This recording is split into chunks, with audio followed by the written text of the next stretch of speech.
Boss Pal Horror Stories.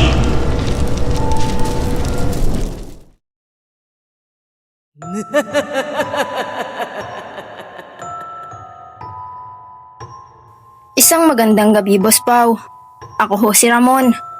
At matagal ko nang pinipigilang ikwento ang nangyari sa akin sa isang branch ng Sogo sa kahabaan ng EDSA, malapit sa pagitan ng Quezon Avenue at North Avenue, kung saan ang mga ilaw ng syudad ay hindi kailanman tuluyang namamatay.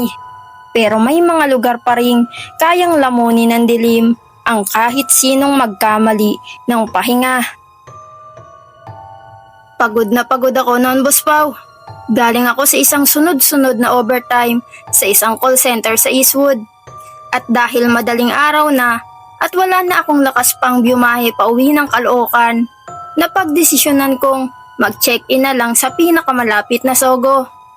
Karaniwan na sa akin iyon. Para sa akin, ang Sogo ay lugar ng pahinga. Walang tanong, walang pakialaman. Tulog lang. Maayos ang lahat sa umpisa, Boss Pau. Maliwanag ang labi. May amoy ng disinfectant na halos sa pabango ng air freshener. At ang tunog ng aircon ay parang puting ingay na pampakalma. Umakyat ako sa elevator. Pinindot ang floor na ibinigay sa akin. At tahimik ang buong biyahe paitaas. Walang salamin sa loob ng elevator. Kaya ang pakiramdam ay parang nakapaloob ako sa isang kahong umaangat sa walang direksyon. Pagbukas ko ng pinto, sinalubong ako ng isang hallway na mas tahimik kaysa sa inaasahan. Mahaba ito, Boss Pau, diretso, at ang mga ilaw ay parang hindi sabay-sabay na nakabukas. May maliwanag, may malabo, at may tila nanginginig ang sindi. Ang carpet ay makapal, kulay pula na matagal nang nakakita ng masyadong maraming paa. At bawat hakbang ko ay parang sinasalo ng sahig. Walang tunog, walang eko. Pagpasok ko sa kwarto, agad kong napansin ang lamig. Hindi iyon yung karaniwang lamig ng aircon. Mabigat ito. Parang may malamig na hangin na nakadikit sa balat. Inilapag ko ang bag ko, Boss Pau. Umupo sa gilid ng kama. At doon ko napansing may kakaiba sa salamin sa tapat ng kama. Hindi ito marumi. Hindi rin basag. Pero parang may manipis na ulap sa loob. Na para bang hindi ito para sa kasalukuyan, kundi para sa isang bagay na naiwan.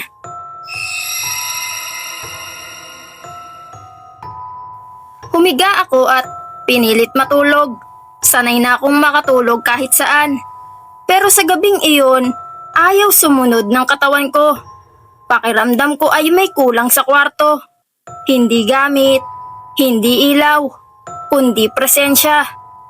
Hindi yung tipong ramdam mo agad, kundi yung unti-unting bumibigat habang tumatagal ka sa loob. Bandang 3:00 ng madaling araw, Boss Pau, nagising ako ng biglaan.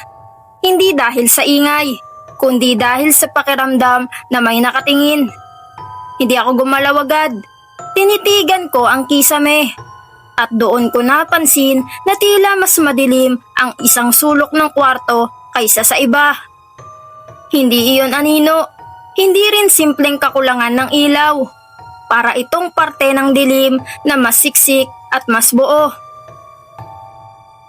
Bumaling ang tingin ko sa salamin, Boss Pau. Wala naman akong nakitang kakaiba sa una. Hanggang sa mapansin kong ang refleksyon ko ay parang bahagyang nahuhuli sa galaw ko. Hindi malinaw, hindi halata, pero sapat para magpadaloy ng malamig na takot sa batok ko. Parang ang salamin ay may sariling oras.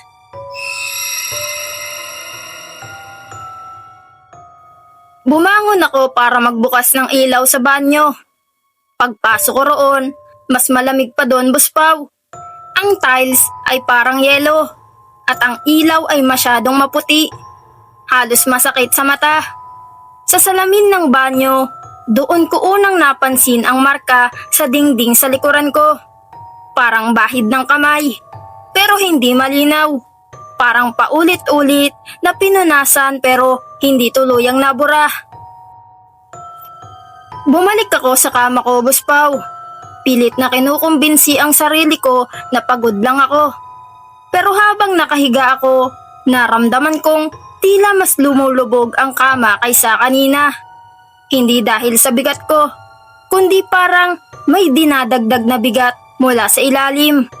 Mabagal at paulit-ulit, parang may humihinga sa ilalim ng kutsyon.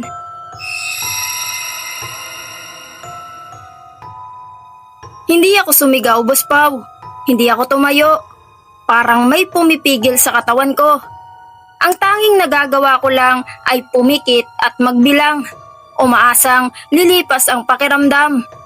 Pero sa bawat bilang, mas lalong lumalakas ang pakiramdam na hindi ako nag-iisa.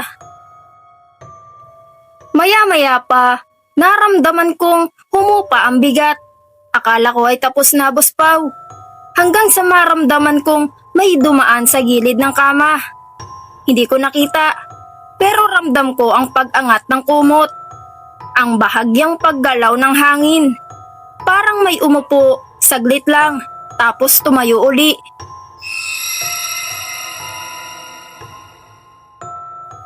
Hindi na ako natulog, Boss Pao. Umupo na lang ako sa kama hanggang sa mag-umaga. Hawak ang bag ko, nakatingin sa pintuan. Nang magliwanag ang labas, saka lang gumaan ang pakiramdam ko. Ang dilim sa sulok ay nawala. Ang salamin ay bumalik sa normal. Parang walang nangyari. Paglabas ko ng kwarto, napansin kong mas maingay na ang hallway.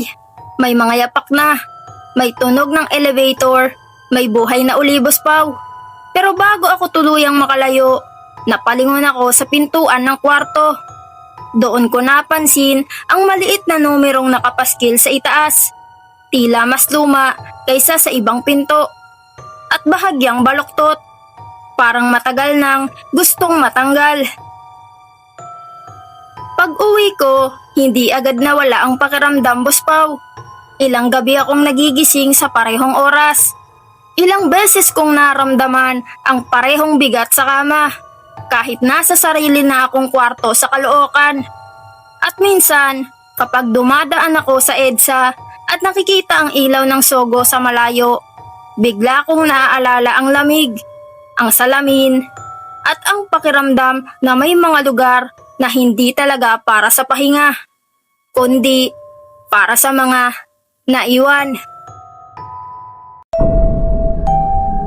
Mga ka-horror, ay maraming salamat po sa mga nakasubscribe na sa ating channel. At sa mga hindi pa nakasubscribe ay subscribe ka na, ka-horror. Maraming salamat.